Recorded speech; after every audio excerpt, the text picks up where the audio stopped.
बच्चों, विज्ञान के सेशन में आप लोगों का स्वागत है। परमाणु एवं अणु हमारे थोड़े इसके सेशंस हुए हैं, लेकिन अभी हमारा देखे इस चैप्टर में बहुत कुछ समझना। तो अब आज हम लोग रासायनिक संयोजन के नियम, जिसमें हमने इससे पहले वाले सेशन में देखा था कि द्रव्यमान उसका एक कांस्टेंट रहता है, हम उसको ना तो उसका सृजन कर सकते ना विनाश कर सकते। आज हम लोग एक और रासायनिक संयोजन का नियम पढ़ने जा रहे हैं। वो क्या है? चलिए बुक खोलते हैं और देखते हैं दूसरा नियम क्या है। बच्चों, आज जो दूसरा नियम पढ़ने जा रहे हैं वो है स्थिर अनुपात का नियम।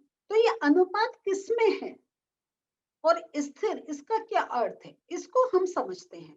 तो जैसा हम जानते हैं, लावाइजे एवं अन्य जो हमारे वैज्ञानिक हुए थे, उन्होंने एक हमें ये बताया था कि कोई जो यौगिक है वो दो या दो से अधिक तत्वों से मिलकर बना होता है ना।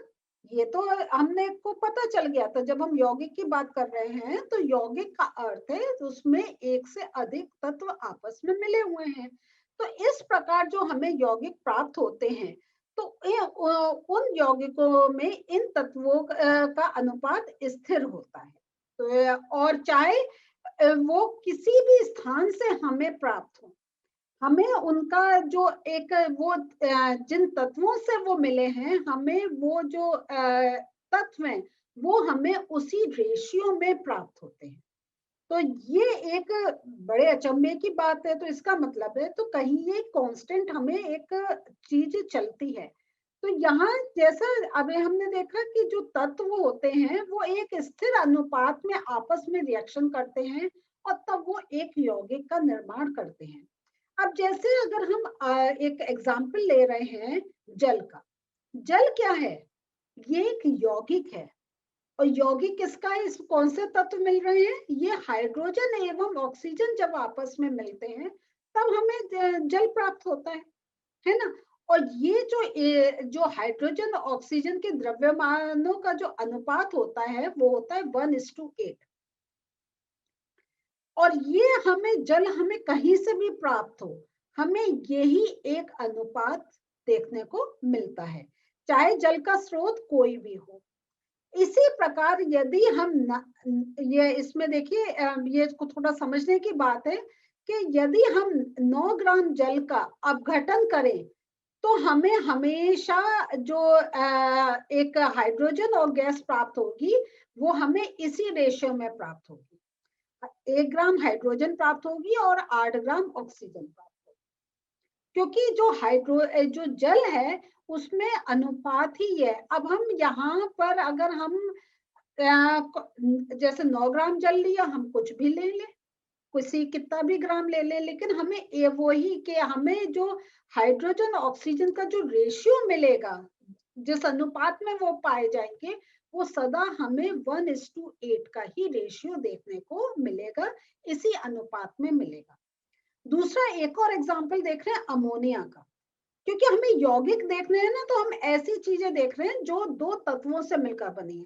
तो अमोनिया जो है वो दो तत्व से मिलकर बनी है, नाइट्रोजन और हाइड्रोजन। और नाइट्रोजन और हाइड्रोजन का जो द्रव्यमान का जो अनुपात है वो है 14:3। इसका अर्थ है कि जो अमोनिया है उसमें नाइट्रोजन का 14% रहता और हाइड्रोजन का 3। अब वो इस अनुपात में ये एक प्रेजेंट हमें मिलते हैं। अब चाहे अमोनिया हमें किसी प्रकार से निर्मित हुई हो अथवा किसी भी स्रोत से हमें प्राप्त हुई हो, हमेशा हमें नाइट्रोजन और हाइड्रोजन का रेशियो 14:3 ही मिलेगा। तो ये जो हमने अभी तो हमारे सामने दो ये एग्जांपल्स हैं, लेकिन ऐसे और भी जितने हमारे कंपाउंड्स यौगिक है उन पर हमारे साइंटिस्ट ने करा होगा, लेकिन अभी आपके सामने दो ही एग्जांपल दे रहे हैं।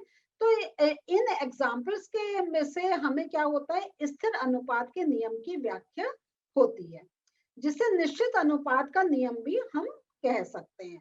तो यहाँ पे देखिए, या तो हम कह सकते हैं निश्चित अनुपात का नियम और यह स्थिर अनुपात का नियम, बात एक ही। क्लियर? ये आप मार्क कर लीजिएगा। तो प्राउस ने इस नियम को इस प्रकार व्यक्त किया कि ये, क्योंकि हमारे देखिए इस समय हमें बहुत नए नए नाम मिल रहे हैं, तो इसको ध्यान रखिए तो इस नियम का क्या, किसी भी यौगिक में तत्व सदैव एक निश्चित द्रव्यमानों के अनुपात में विद्यमान होते हैं। तो यहाँ पे इसको अगर हम दूसरे से कलर से मार्क कर लें तो आपको एक डिफरेंस पता चल जाए। तो इन्होंने कहा कि किसी भी यौगिक में जो तत्व होते हैं सदैव एक निश्चित द्रव्यमानों के अनुपात में होते हैं, कि अगर वो अनुपात नहीं रहेगा हमें वो वाला यौगिक नहीं मिलेगा। जैसे अगर हमें देखें, हमने जो जल का उदाहरण देखा था, हमें 1:8 का मीन्स हाइड्रोजन 1 और ऑक्सीजन 8, लेकिन अगर ये अनुपात नहीं है, ये 2 हो जाए और ये 5 हो जाए तो हमें जल नहीं प्राप्त, ठीक है। और ऐसी अमोनिया या कितने और कोई भी यौगिक का हो। तो ये डाल्टन जी का आ रहा है, इनको मैं अभी थोड़ी देर में समझाऊंगी। तो वैज्ञानिकों की अगली समस्या इन नियमों की उचित व्याख्या करने की थी। तो इसमें जो एक और हमारे अंग्रेज विज्ञान रसायनिक हुए हैं डाल्टन, तो इनका थोड़ा इंट्रोडक्शन आपके कॉलम में दे रखा है, उनको हम थोड़ी देर में देखेंगे। उन्होंने क्या करा, जो द्रव्य मीन्स पदार्थ की प्रकृति के बारे में उन्होंने एक आधारभूत सिद्धांत करा, और ये डाल्टन थ्योरी कहें बहुत इंपॉर्टेंट है, ये आप बीएससी तक डाल्टन थ्योरी पढ़ेंगे। तो ये इन्होंने जो डाल्टन ने क्या करा, उन्होंने द्रव्यों की विभाज्यता का विचार प्रदान किया, जिससे उस समय तक एक दार्शनिक माना जाता था लेकिन साइंटिफिक प्रूफ नहीं थे। तो ये फिलोसफिकल वैसे जा रहे थे। तो इसमें उन्होंने एक बहुत, अभी हम डाल्टन के जो उनके सिद्धांत है उनके बारे में अभी हम नीचे समझने जा रहे हैं। और जो ग्रीक दार्शनिक के द्वारा जो द्रव्यों के सूक्ष्म अविभाज्य कण, जो अभी हमने पहले सेशन में देखा था कि कैसे वो अविभाज्य कण रहते हैं, उनको परमाणु का नाम दिया गया। तो डाल्टन ने भी परमाणु नाम दिया। तो मीन्स जो हमारे जो दार्शनिकों ने जो एक बात कही थी उसको डाल्टन ने अपने एक प्रूफ करा कि वाकई ऐसे हमें कण प्राप्त होते हैं जिनको हम, और वो विभाजित नहीं कर सकते, वो अविभाज्य होते हैं। उन्होंने भी माना कि इसका नाम परमाणु ठीक है। डाल्टन का यह सिद्धांत रासायनिक संयोजन के नियमों पर आधारित था। और जो डाल्टन के जो परमाणु सिद्धांत ने द्रव्यमान के संरक्षण के नियम एवं निश्चित अनुपात के नियम की युक्ति संगत व्याख्या की। तो ये क्या हो रहा था कि अभी तक हमें ये सब एक असम्पशंस और ये सब चल रहे थे, लेकिन डाल्टन ने बिल्कुल प्रूव करा कि ये जो हमारे द्रव्यमान के संरक्षण का नियम और निश्चित अनुपात का नियम है, इसको उन्होंने एक बहुत अच्छी तरीके से उसको एक एक्सप्लेन करा। और इन्होंने क्या करा कि जो ये अगर हम देखें डाल्टन का देखें तो उनका वो फेमस है परमाणु सिद्धांत के उनका जो उनके द्वारा जो प्रतिपादित किया गया था। तो परमाणु सिद्धांत के अनुसार सभी द्रव्य चाहे वो तत्व यौगिक या मिश्रण हो सूक्ष्म कणों से बने हो।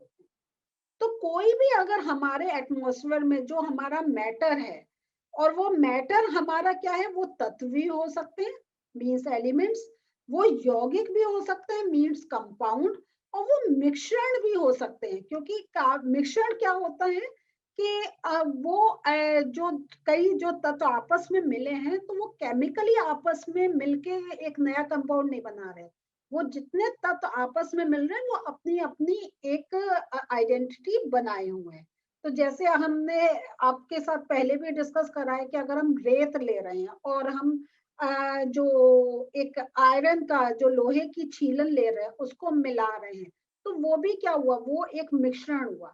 लेकिन रेत अपना एक कैरेक्टरिस्टिक मेंटेन करे हुए, और जो ये जो आयरन फिलिंग्स हैं वो अपना कैरेक्टरिस्टिक मेंटेन करें। तो ये तो मैंने बहुत जनरल आपको एग्जांपल दिए, लेकिन ऐसे हमारे सामने कुछ मिश्रण भी एक होते हैं जिनको हम यूज करते हैं। तो आपको बस मुझे एक बताना था यौगिक और मिश्रण में डिफरेंस। तो चाहे तत्व हो, यौगिक हो या मिश्रण हो, सूक्ष्म कणों से वो बने हुए होते हैं, और वो जो सूक्ष्म कण हैं उनको हम परमाणु कहते हैं।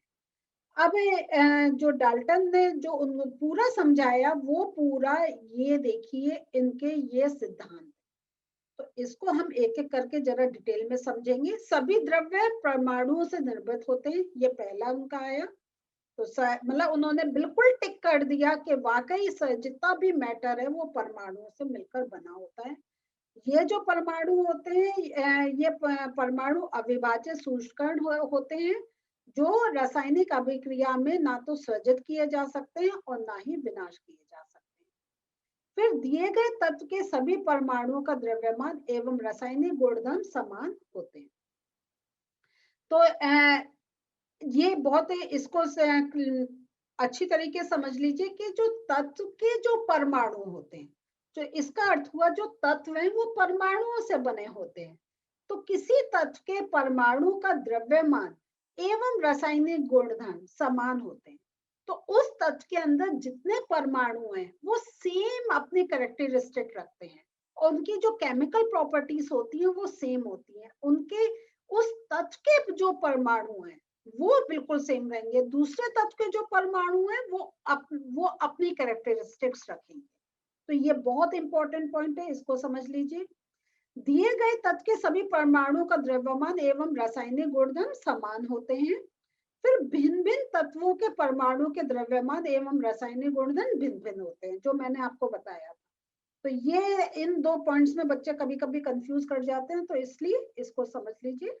मैं फिर से रिपीट कर रही हूँ कि कोई भी तत्व के जो परमाणु है, जैसे ए तत्व है उसके जो परमाणु है वो सेम केमिकल कैरेक्टरिस्टिक रखेंगे, लेकिन बी अगर कोई हमारा ए तत्व है तो उसके जो परमाणु होंगे उनकी कैरेक्टरिस्टिक्स अलग होगी। तो ए और बी की जो अगर ए और बी तत्व हैं तो उनकी कैरेक्टरिस्टिक्स डिफरेंट होगी, लेकिन ए के अंदर जितने परमाणु हैं उनकी कैरेक्टरिस्टिक्स सेम रहेगी।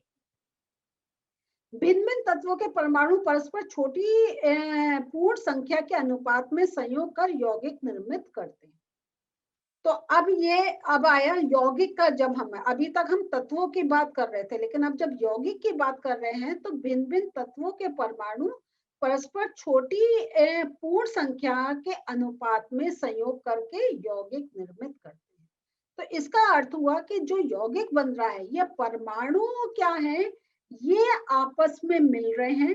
एक तत्व के परमाणु दूसरे तत्व के परमाणु वो आपस में मिल रहे हैं और वो संयोग करके एक यौगिक का निर्माण कर रहे हैं।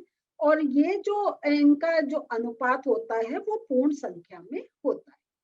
किसी भी यौगिक में परमाणुओं की सापेक्ष संख्या एक एवं प्रकार निश्चित होते हैं।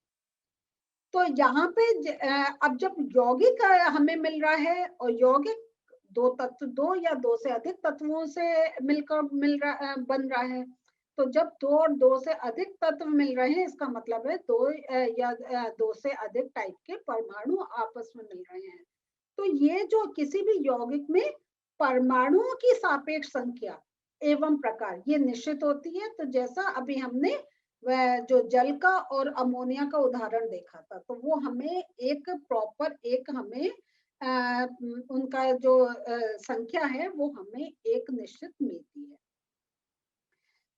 अब हम अगले अध्याय में देखेंगे कि ये जो परमाणु में और भी छोटे छोटे कण विद्यमान होते हैं वो क्या होते हैं, इनको हम आने वाले सेशन में देखेंगे। तो लेकिन थोड़ा सा जो डाल्टन जी है उनके बारे में देख लें हम। तो ये जो इनका जन्म 1766 में इंग्लैंड में, और ये बहुत ही एक गरीब परिवार जुलाहा का था उनमें हुआ था। और देखिए कितना टैलेंटेड थे कि 12 वर्ष की आयु में वो शिक्षक के रूप में उन्होंने अपना खर्चा निकालना स्टार्ट कर दिया था और 7 साल बाद वे एक स्कूल के प्रिंसिपल बन गए। मीन्स देखिए 12 वर्ष और 7, 19 साल में। और 1793 में जॉन डाल्टन के एक कॉलेज में गणित, भौतिकी एवं रसायन शास्त्र पढ़ाने के लिए मैनचेस्टर चले गए। वहां पर उन्होंने अपने जीवन का काफी समय उन्होंने शिक्षण और रिसर्च कार्य में लगाया और 1808 में उन्होंने परमाणु सिद्धांत को प्रस्तुत किया, जो द्रव्यों के अध्ययन के लिए एक महत्वपूर्ण साबित हुआ। तो 1808 में उन्होंने ये परमाणु सिद्धांत दिया था और डाल्टन थ्योरी बहुत ही इंपॉर्टेंट है। तो ये सेशन एंड करने से पहले थोड़े नोट्स देख लेते हैं। सो बच्चों, स्थिर अनुपात का नियम किसी भी यौगिक में तत्व सदैव एक निश्चित द्रव्यमानों के अनुपात में विद्यमान होते हैं। डाल्टन का परमाणु सिद्धांत। डाल्टन के परमाणु सिद्धांत ने द्रव्यमान के संरक्षण के नियम एवं निश्चित अनुपात के नियम की युक्ति संगत व्याख्या की। ये एक हमारा मतलब जो बेस है वो डाल्टन के परमाणु सिद्धांत का है। और जो उनके जो अभी हम मैंने पॉइंट्स करे थे वो आपकी बुक में है, तो आप को एक याद करने में अगर आसानी हो रही है तो सेम वही पॉइंट्स आप अपनी कॉपी में नोट कर लीजिए और आप ऐसे पढ़कर अगर आपको इजी हो रहा है, लेकिन वो सिद्धांत बहुत इंपॉर्टेंट है तो उनको मार्क करके उनको याद कर लीजिए। और क्योंकि डाल्टन के सिद्धांत आपसे एक प्रश्न और उत्तर रूप में भी पूछे जाते हैं। तो वो उन्होंने क्या क्या पॉइंट्स दिए, क्या अनुपात का दिया, कैसे वो एक परमाणु से के बारे में उन्होंने एक पूरा कहें एक कंफर्मेशन दिया। उसके साथ उन्होंने बताया कि यौगिक जो हैं वो कैसे विभिन्न तत्व आपस में मिलकर बनाते हैं। तो वो जो जितने पॉइंट्स है उनको याद कर लीजिएगा, वो बहुत इंपॉर्टेंट है। तो अगले सेशन में अब हम और परमाणु के अंदर क्या क्या है उसके बारे में हम आने वाले सेशंस में समझेंगे। मिलते हैं फिर से। बाय।